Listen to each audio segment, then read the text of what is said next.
Quelles sont les conditions qui doivent être réunies pour que le CAC 40 termine dans un an à 7000 points? Oui, pas 6000, 7000, 15% de hausse. Est-ce que c'est possible?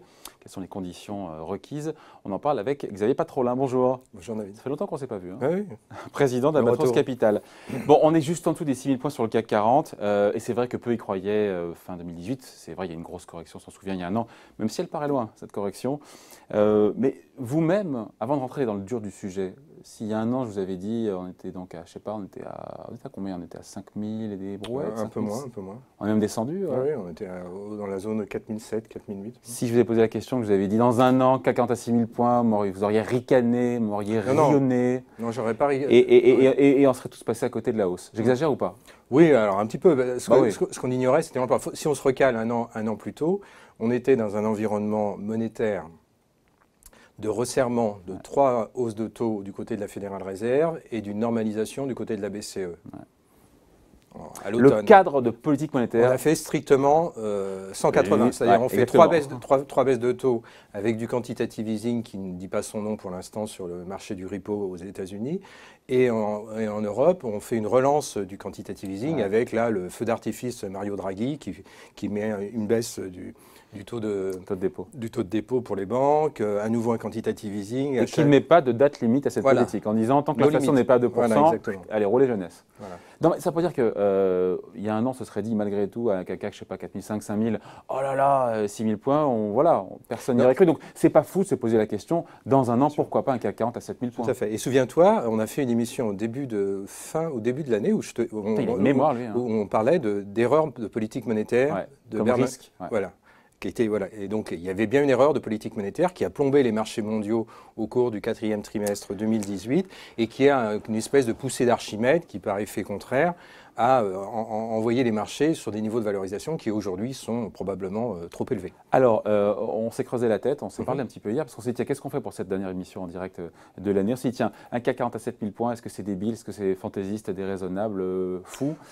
Et on s'est dit, il faut qu'il y ait des conditions qui soient remplies, pour qu'on y soit, c'est 15% de hausse, donc ça serait une hausse toujours, mais moins rapide que celle de 2019. Première condition requise, il faut que les ratios de valorisation, ce qu'on appelle PER, cours sur bénéfice par action, continuent de s'apprécier. Et toi, ton sentiment, parce qu'on se tutoie, bonhomme, c'est que ça ne peut plus se tendre. Mais moi, j'ai envie de dire, et pourquoi pas? Pourquoi on a quoi, 15-16 de PER sur le CAC 40? Pourquoi on n'irait pas à 18? Historiquement, on l'a fait déjà. Bon, ça c'est pas très bien terminé. Exactement, on l'a fait dans la période de la bulle technologique, c'est-à-dire au début des années 2000, ça s'est mal terminé. Mais on n'était pas du tout dans le même environnement. On était dans un environnement macroéconomique de croissance beaucoup plus forte, une mondialisation qui n'avait pas encore présenté d'obstacles. Et surtout des croissances bénéficiaires, parce que les deux vont ensemble, c'est-à-dire les ratios de valorisation et les croissances bénéficiaires sont un couple qui marche ensemble. Les croissances bénéficiaires étaient sur un trend aux alentours d'une dizaine de pourcents l'an. Aujourd'hui, le rythme de croissance bénéficiaire, si on calcule depuis post-2000, on est aux alentours inférieur à 6. On est à 5, 5,5,5. Et sur 2019, on a une récession bénéficiaire. Donc en fait, en gros, on a une progression de 25% du CAC 40 avec une hausse des valorisations de 30%. Et un moins 5 sur les profits, sur la croissance des profits. Sur les profits tels qu'ils étaient calculés en début d'année et tels qu'on les constate en fin d'année, absolument. Voilà. Mais encore une fois, et pourquoi les ratios de valorisation ne continueraient pas à s'apprécier? Toi, tu n'y crois pas, mais d'autres peuvent se dire, on peut encore... Non, effectivement. Le ressort, il peut se tendre. Voilà. Ceux qui sont favorables à une continuation de la progression des ratios de valorisation sont dans le syndrome TINA, there is no alternative. C'est-à-dire qu'au fond, dans un environnement de faiblesse des rémunérations, que ce soit sur les dettes souveraines ou sur les dettes corporate d'entreprise. Si on veut chercher un peu de rendement, avec du monétaire qui rapporte rien. Voilà, il n'y a pas d'alternative, donc tu mets... Voilà, c'est une forme de répression financière qu'organisent les banques centrales pour pousser à prendre du risque. Et derrière, l'idée, c'est de participer au financement de l'économie, notamment pour les entreprises. Donc ça pourrait être un facteur de soutien. On observe quand même que depuis la mi-août, l'ensemble des courbes des taux à travers la référence dette souveraine est importante, puisque la dette souveraine est perçue aujourd'hui comme l'actif sans risque. On s'aperçoit que l'ensemble des courbes des taux du G7 sont en phase de repentification. Donc ça, c'est très léger.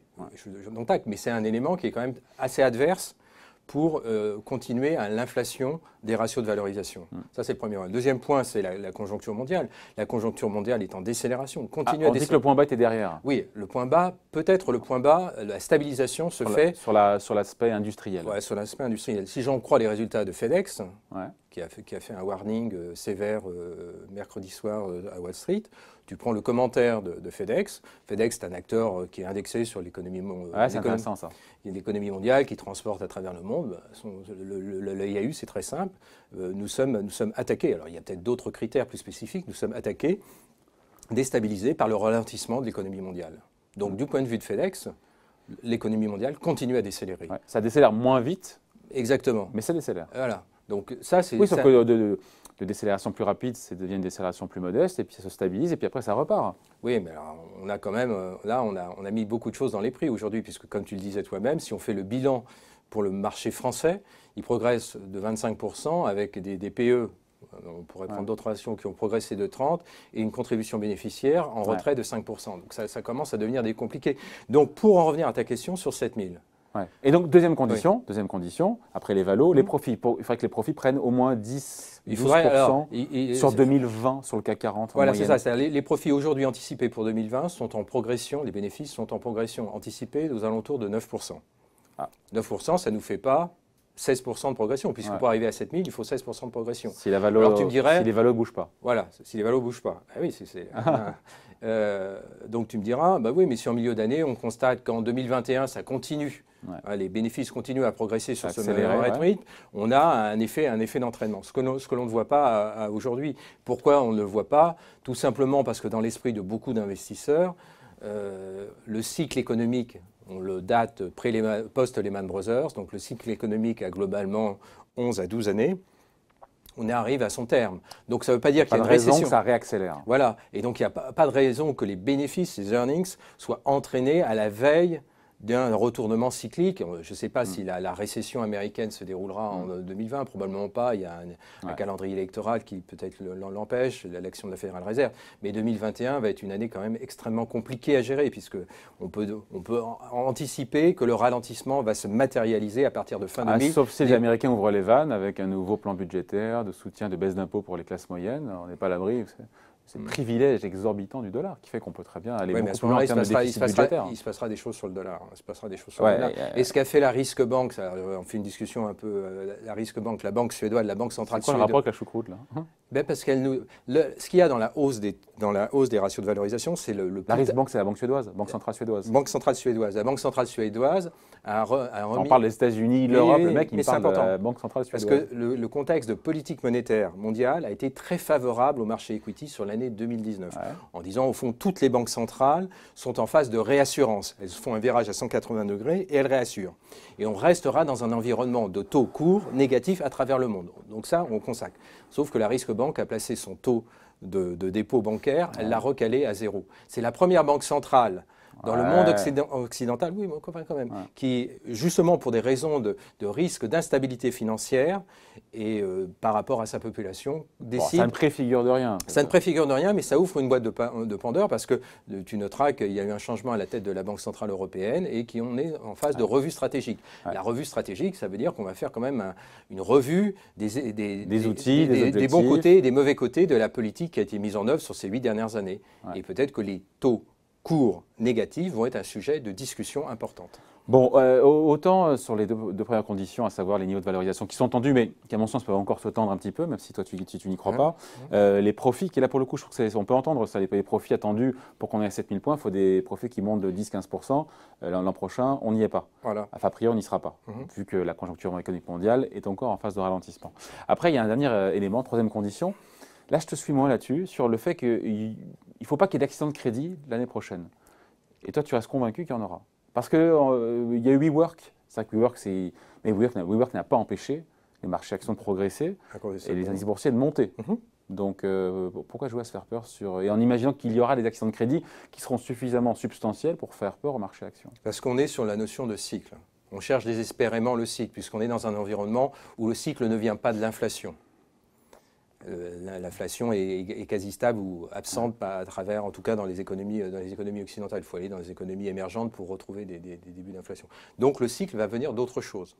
Et le cycle va venir à la fois, à mon avis, des valorisations des marchés financiers et des structures financières, puisqu'on est, post une stimulation monétaire exceptionnelle qui a permis à ce qu'on appelle des sociétés zombies, des sociétés qui normalement n'auraient pas trouvé à se financer, de pouvoir se financer. Et de rester en vie. Voilà, de rester en vie. Alors ces sociétés vont être quand même frappées par le ralentissement économique. Donc quoi qu'il arrive. Donc il y a d'autres WeWork à attendre. Oui, mais on le voit sur le gaz on le voit sur le marché, sur le secteur des gaz de schiste aux États-Unis. On insiste aujourd'hui sur le gaz de schiste aux États-Unis à une décélération de la production de pétrole.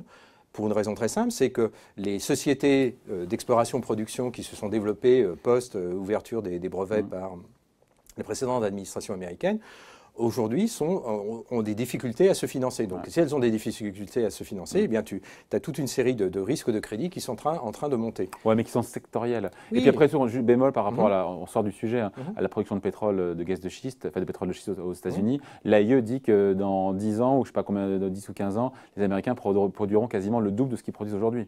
Donc dire que la production ralentit.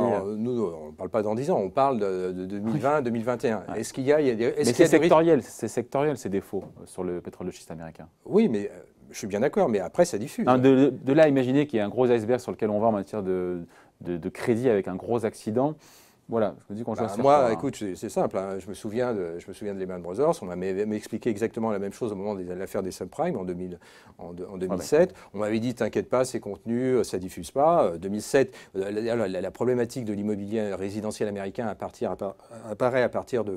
Oui, mais là, tu me parles encore une fois de défauts de crédit sur du secteur pétrolier américain. Enfin, ça reste pas non plus.